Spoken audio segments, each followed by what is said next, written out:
Okay. So now we will move to the vaccine story.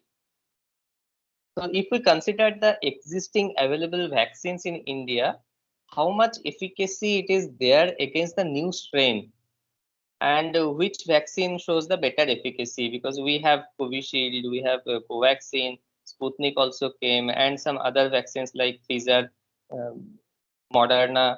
So which one shows the better efficacy and also against the new strains or Delta Plus, which we are talking about in nowadays?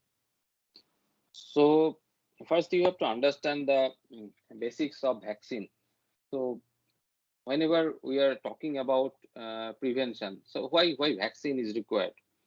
Vaccine is required, the magnitude of the problem of COVID. The COVID kills almost, I think it is more than 40 lakhs worldwide, and the Yes. affected population is, I don't think it is less than probably 38 crores, or I don't know, like that. So the vaccine will prevent transmission from one person to another person. Apart from your cell protection, the vaccine will help to cut down the process of transmission. Now, all the vaccines, whenever it is a virus, which is a RNA virus, so it is very difficult to uh, uh, actually design a vaccine for RNA virus.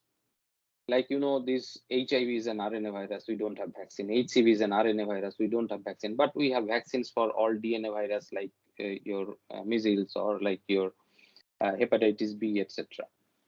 So we need certain kind of trials. So after all these trials, phase 1, phase 2, and phase 3. So first, the trial will show whether the vaccine is safe or not. First, you have to establish the vaccine is safe or not. Once the safety of the vaccine is established, that it will not cause harm to the patient, then we will look to the efficacy of the vaccine. Now, with all the researchers, the WHO recommended few batches of vaccines. There are plenty of vaccine, maybe 31 or 32 groups or 31 batches of vaccines are there worldwide. But WHO recommended only 7 or 8 batches. Why so? Because again, the efficacy is not proven yet. Now I'm coming to the Indian vaccine first. Then I will move forward to the vaccines which are available in US and Russia. So if you see the data from AstraZeneca and Oxford and Covishield vaccine, so the efficacy is almost 65 to 73% for a symptomatic COVID patient. But it is 95% efficacious, and 95% patient will be protected from a severe COVID illness. So a hospitalization can be prevented. 95% population will be protected if given a vaccine, if we vaccinate with a Covishield. So the overall protection rate is 73 to 75% maximum for symptomatic COVID. For serious illness, it will protect you almost 95%. Okay. Similarly, but the duration, the duration between both the dose, the gap between the dose has been increased in last 1.5 months from 8 weeks to 12 weeks.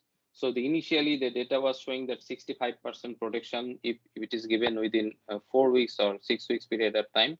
If we increase the gap between the two doses, probably it is efficacious up to 75%.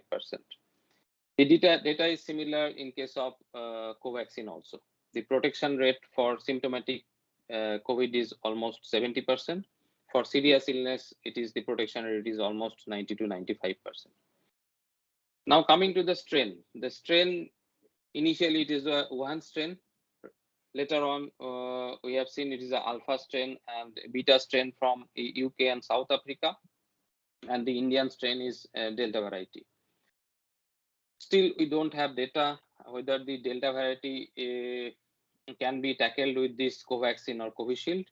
But Pfizer and US FDA already declared that this Pfizer vaccine and probably this Moderna vaccine is also efficacious in this Delta strain. But the Moderna vaccine, which is an mRNA vaccine, the protection rate is equivalent to your Covishield, that is almost 65 to 70%. The Pfizer vaccine is still probably best one, and the efficacy is almost 95%. And for severe illness and prevention of hospitalization is almost 99%. And sometimes the Pfizer BioNTech, they are actually talking about it is 100% protection. The another vaccine is Sinovac, which is a Chinese vaccine. The protection is again equivalent to your Covishield or Covaxin. It is almost 70 to 75%. Okay. Thank you. The next one is someone is infected by COVID, then after how many days of recovery the person can take the vaccine? As per government guideline, we know that it is mentioned as 3 months. So it is can it be taken blindly after 3 months, or any test or any antibody test, something needs to be done before taking as a precaution? Yes, the vaccine, actually the vaccine in a country like India, where there is always a crisis, there's this huge population, you need to vaccinate, so large amount of vaccines are required. So the policy of government to defer it by 3 months are actually having many reasons. The first, the person who are already affected by COVID is partially protected for at least 3 to 6 months for a second COVID infection. That is the fact. And another is, if you delay the process by 3 months, so much more person who are not affected already by COVID, you can vaccinate those group of populations. So it is based on several trials. We have seen that the immunity level, the antibody level, the protective antibody level after a COVID usually ends up by 3 months to 6 months period of time.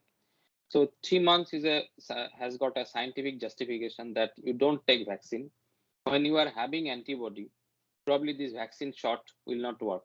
The vaccine shot will not build up a new immunity over and above which we already have in your blood. So this 3 months is justified duration after a COVID infection. Okay, so is there any adverse effect also can be there if Yes, already some natural antibodies are there present in the body? Yes, depends on which kind of vaccine you are taking. So vaccine, sometimes the vaccines actually whole virus, attenuated whole virus. Attenuated whole virus means the virus has got all the potency to proliferate within your body, but without any toxicity. So that is called live attenuated virus. So when whole virus vaccine is injected inside your body, there is chance that your antibody will cross-react with those virus, and you may develop some kind of antigen antibody reaction. You may get a high-grade fever, muscle pain, and all these things.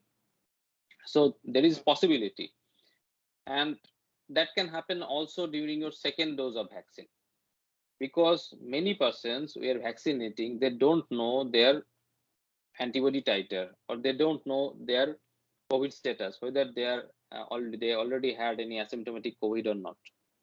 So in those group of patients who had mild or moderate COVID, if they're taking vaccine, most of them had got some fever or some muscle pain or some headache kind of symptom because of antigen antibody reaction. There are few cases where serious reactions are also reported, like sudden collapse or sudden lung injury requiring ventilation, all these things. So I will advocate that a person who is having COVID or COVID-like symptom and you don't know your status, you can check your antibody titer, and if it is having a good titer level, then you can wait. But for mass or for population, you cannot advocate to check antibody titer each and every person. Only specific to them who are suspected of COVID-19 infection. Exactly. Okay. So the next one is like nasal vaccine we are listening now, new type of vaccine, how it works and whether it is efficient and when it is coming for mass population. So almost this is a new development in nasal vaccine. Now, why we are thinking about nasal vaccine? First, you have to understand. If we already have a good vaccine or good intramuscular or subcutaneous vaccine in our hand, why we need a research? So you have to understand again the etiology or pathology of the COVID virus. So the COVID virus, whenever you are getting a COVID virus, it will getting attached to your nasal mucosa. Then it is coming inside your bloodstream. So the Yes. nasal vaccine, how nasal vaccine will work? So the nasal vaccine actually will cause some local immunity level at the level of nasal mucosa. So whenever you are getting an infection inside your body, there are several kind of antibody response. The antibody are actually synthesized and secreted from the lymphocyte, particularly B lymphocyte. Now there are several kind of antibody. One antibody is IgM. It is the initial response of the body, but this IgM is a short-lasting antibody. Usually it lasts for 2 weeks or 3 weeks period of time. So it will not provide you any long-term immunity. The long-term immunity can be established by IgG. So this intramuscular vaccine, what we were taking nowadays, will build up your IgG titer, or your IgG will be a protective. But IgA is the antibody which is actually works at nasal mucosal level. So whenever our IgA level is very high against a particular virus, the virus will fail to get internalized from the nasal mucosa to the bloodstream. So the nasal vaccine will provide you much more higher IgA titer at the local nasal mucosal level. So the viral will fail to attach your nasal mucosa and you will be protected. The problem of nasal vaccine will be probably your bloodstream infection. If some virus escapes that route and get internalized inside your blood, then your IgG titer will not be sufficient by this nasal mucosa. So the long-lasting immunity, you cannot establish a long-lasting immunity with this nasal kind of vaccine. So that is the limitation of nasal vaccine. But it is easier to inoculate or easier to vaccinate the general population in a short period of time. That is the beauty. It is painless. You don't require any monitoring in a hospital. You can go outside. You can go door to door to provide this nasal vaccine. That is the beauty of this nasal vaccine, but with some sort of limitations. Okay. So, as we came to know that IgG won't be so much efficient in this case, so can this nasal vaccine can be used along with our intermuscular vaccine, or it is not recommended at all, or any research is so that both we will get? So combining the vaccine is an idea. Actually, sometimes we have seen that one batch of vaccine is not adequate to provide you a good immunity or good antibody titer. So you can get a second or third dose of another batch of vaccine. And probably in future we'll learn that this vaccine, whatever we are already taken, the effect is probably once of in a period of 9 month or 12-month period of time, and we need another vaccine, or we may need an yearly vaccine. That is the essence. Now, procuring, and delivering all these vaccines in a general population is not an easy job. There are several policies, funding, safety, everything you have to be keep in your mind. So the nasal vaccine is probably it will be helpful for vaccinate the kids. You can go to a school. You can vaccinate indiscriminately all the children. It is a painless vaccine, so there is no phobia, no psychosis, and in a shorter period of time, you can vaccinate a larger population, like younger population, where still the intramuscular vaccine is not yet established, except the Pfizer vaccine, which is safe even at 12 years of age. The most of the vaccines, other vaccines, are not recommended below 18 years. So probably nasal vaccine can be used in these kids and young children, or the children who are going to school. Okay.